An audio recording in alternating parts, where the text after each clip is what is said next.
नमस्ते फ्रेंड्स, जय श्री कृष्ण, जय श्री राम, हर हर महादेव। एग्जाम दे के आ गए फ्रेंड्स। आई होप कि एग्जाम बहुत अच्छा गया होगा फ्रेंड्स। ये मैंने एक ओवर व्यू के लिए बनाया है जस्ट फॉर 5 मिनट, और मैं आपको एक बार वापस बोल देता हूँ। ओवर व्यू है। कई लोगों का पेपर बहुत अच्छा गया होगा, कई लोगों का पेपर थोड़ा बहुत कुछ दिक्कत भी हो सकती है। तो आपकी इच्छा हो तो देखना, नहीं तो देखने की कोई जरूरत नहीं है। You start for the next SFM, right. तो आप उसके लिए तैयारी चालू कर दीजिए। बट फिर भी कई बच्चों को थोड़ा होता है कि सर कैसा पेपर आया था, कैसा था नहीं, तो उसके लिए मैंने 5 मिनट का रिव्यू बनाया है just to go through, right. तो सबसे पहले फ्रेंड्स, पेपर जो आया वो ओवरऑल लेंदी था, इसमें कोई डाउट नहीं है। काफ़ी सारे बच्चों का पेपर कंप्लीट नहीं हुआ है, तो आपका भी अगर थोड़ा बहुत मार्क्स का छूटा है तो ऐसे टेंशन मत लीजिए फ्रेंड्स, पेपर बहुत लेंदी था। दूसरी फ्रेंड्स, जो आपको मैंने इंपॉर्टेंट क्वेश्चन दिए थे, फिर रिमेंबर, वो इंपॉर्टेंट क्वेश्चन कहीं ना कहीं यहाँ पे सारे कवर हो रहे हैं।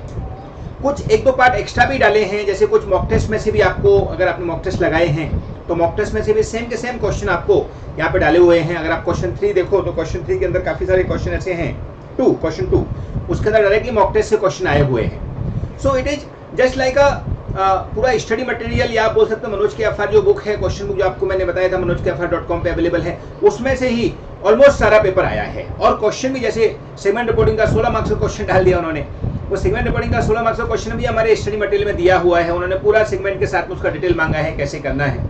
So anyway friends, let's go through by one.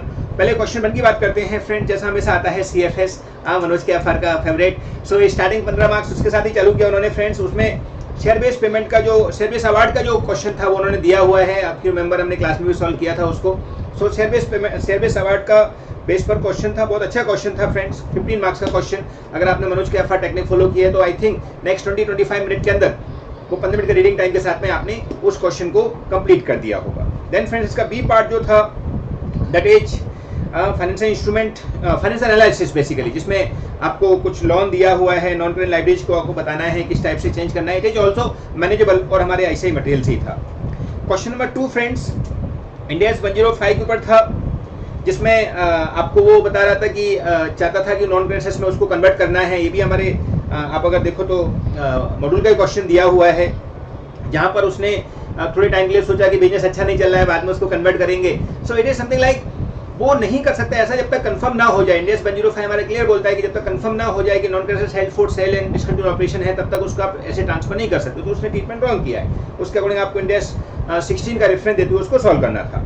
फिर फ्रेंड्स, क्वेश्चन 2 का बी जो है वो same, I think mock test का डिटो सेम क्वेश्चन आया है फ्रेंड्स, रेवेन्यू रिकॉग्निशन का, बराबर ना, जिसमें आपको प्रोजेक्ट का कुछ कैलकुलेशन दिया हुआ है। उसमें आई थिंक AC वाला जो है वो C नंबर है, तो उसको कैलकुलेशन करके आपको एंड में ये बताना है कि कितना हमारा रेवेन्यू रिकॉग्नाइज करना है। फिर क्वेश्चन C जो है that is also from mock test friends, Ind AS 115 का है, जहाँ पर वो एलेबरेटर वाला सम था। फिर रिमेंबर, एक हमने एलेबरेटर का सम किया था जिसमें एलेबरेटर पहले आ गया है, तो कितना अपन को रिकॉग्नाइज करना है रेवेन्यू को। तो यहाँ पर वो AC की तरह दिया हुआ है उन्होंने, राइट। सो आप AC की तरह उसको यूज करके और उसका कॉन्सेप्ट ही लगा के आप इसको भी कर सकते थे।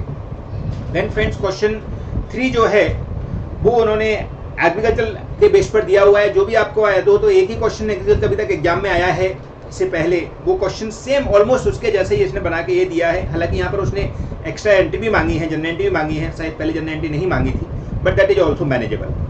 फिर फ्रेंड्स, बी पार्ट जो आया था 8 मार्क्स का, वो था इसका PPE का, जो लैंड के बेस पर दिया हुआ था, फिर remember. So that is also manageable question friends. Then C part related party का था, छोटा सा क्वेश्चन था, 4 मार्क्स का था, दैट इज ऑल्सो मैनेजेबल। फिर फ्रेंड्स, क्वेश्चन 4 पे आते हैं। तो वेस्ट अपना फाइनेंशियल इंस्ट्रूमेंट, आई थिंक काफ़ी सारे लोगों ने क्वेश्चन 1 के बाद में क्वेश्चन 4 ही उठाया होगा सीधा।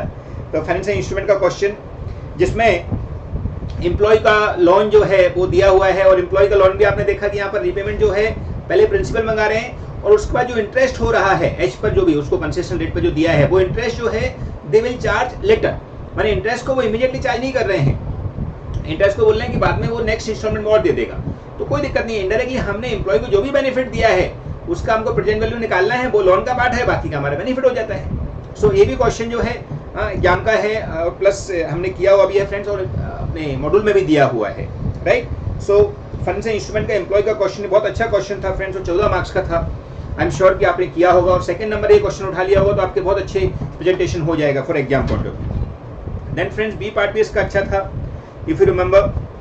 जिसमें अपना डिसकंटिन्यू ऑर्गेनाइजेशन के ऊपर था, कुछ फाइनेंशियल इंस्ट्रूमेंट के ऊपर बना के उन्होंने दिया था, जो कि आई थिंक ये भी हमारे मॉड्यूल का ही क्वेश्चन था। यस, फिर आता है फ्रेंड्स क्वेश्चन 5, जो थोड़ा सा लोगों को हटपटा लग सकता है, क्योंकि सेगमेंट रिपोर्टिंग का उन्होंने 16 मार्क्स का क्वेश्चन दे दिया था सेगमेंट रिपोर्टिंग के ऊपर, राइट। सो वो मॉड्यूल का क्वेश्चन है फ्रेंड्स होने को, लेकिन फिर भी सेगमेंट रिपोर्टिंग थोड़ा सा अलग हो जाता है।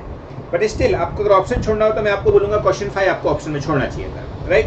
फिर बी जो था दैट इज अगेन जो अपना मतलब थोड़ा अटपटा क्वेश्चन था, बट स्टिल वो पीसीओ का जो क्वेश्चन है उसके ऊपर उन्होंने बना के दिया था। बट स्टिल क्वेश्चन 5 को मैं थोड़ा सा बोलूँगा कि ऑप्शन में छोड़ा जा सकता था, क्योंकि ज़्यादा क्लियर नहीं था, आप लोग उस पर ज़्यादा शायद मेहनत ना किए हों उस लेवल की, राइट। फिर क्वेश्चन 6 फ्रेंड्स बहुत ही अच्छा क्वेश्चन था। क्वेश्चन 6 5 मार्क्स से 4 क्वेश्चन दिए थे। So it is something India 10 के ऊपर दे दिया था एक इवेंट्स आपका रिपोर्टिंग पीरियड, राइट। उसमें भी आपने देखा कि जो क्वेश्चन है जब 5 केसेस दे दिए, आपको खाली ये बताना है कि कौन सा रिपोर्टिंग पीरियड माना जाएगा, मतलब जो अप्रूवल डेट होता है वो माना जाएगा। तो अप्रूवल डेट हमारा जब डायरेक्टर अप्रूव कर देते हैं वो डेट हम मानते हैं। फिर फ्रेंड्स बी पार्ट जो इंडिया 105 के ऊपर था, सब्सिडी को लोन दिया है 109 के ऊपर, सॉरी। सो सब्सिडी को लोन दिया है, that is also manageable. Loan जो दिया है सब्सिडी को एचओ ने, सो जो एक्स्ट्रा पार्ट है वो हमारा इन्वेस्टमेंट हो जाएगा और बाकी का लोन रहेगा जो ओरिजिनल वैल्यू पे बनेगा वो, राइट। तो वो फाइनेंशियल इंस्ट्रूमेंट का बहुत मैनेजेबल सम था। फिर फ्रेंड्स जो सी पार्ट था वो इंडिया 2 के ऊपर था। इसमें भी आप कैलकुलेशन करना चाहते हो तो फटाक से कैलकुलेशन हो सकता था। तो मैं बोलूँगा कि क्वेश्चन नंबर 3 आपको जो लेना था वो क्वेश्चन 6 उठाना था, अगर आप जो सिस्टम फॉलो करना चाहते हो, क्योंकि 6 में क्या है क्वेश्चन जो है एकदम क्लियर है। सो इंडिया 2 के बेस पर वो किया जा सकता था। लेकिन लास्ट फ्रेंड्स इसमें इंडिया 110 के ऊपर वो डिस्पोजल किया था, जब अपने सब्सिडी को डिस्पोज कर देता है, सेल कर देता है, तो उसकी एक एंट्री आती है और नफा नुकसान निकालना होता है, जो कि हमने क्लास में भी सम किया हुआ है, बराबर है फ्रेंड्स। सो ऐसे आपका ये क्वेश्चन पेपर था। जस्ट एक ओवरव्यू दिया आपको, बाकी आपको सॉल्यूशन करके मैं बाद में डाल दूंगा। अभी आप नेक्स्ट ऐसे पेपर फोकस करिए फ्रेंड्स। अगर पेपर आपका बहुत अच्छा गया है तो कॉन्ग्रेचुलेशन, बहुत अच्छी बात है। थोड़ा बहुत ऊपर नीचे भी हो गया है तो भी टेंशन मत लीजिए फ्रेंड्स। ऐसे जब पेपर आते हैं, लेंदी पेपर आते हैं, तो कुछ ना कुछ इंस्टीट्यूट भी आपकी हेल्प करता है। So now focus immediately on SFM, और आगे जो होगा वो अच्छा होगा। Okay, Ganpati Bappa Morya. Bye bye friends.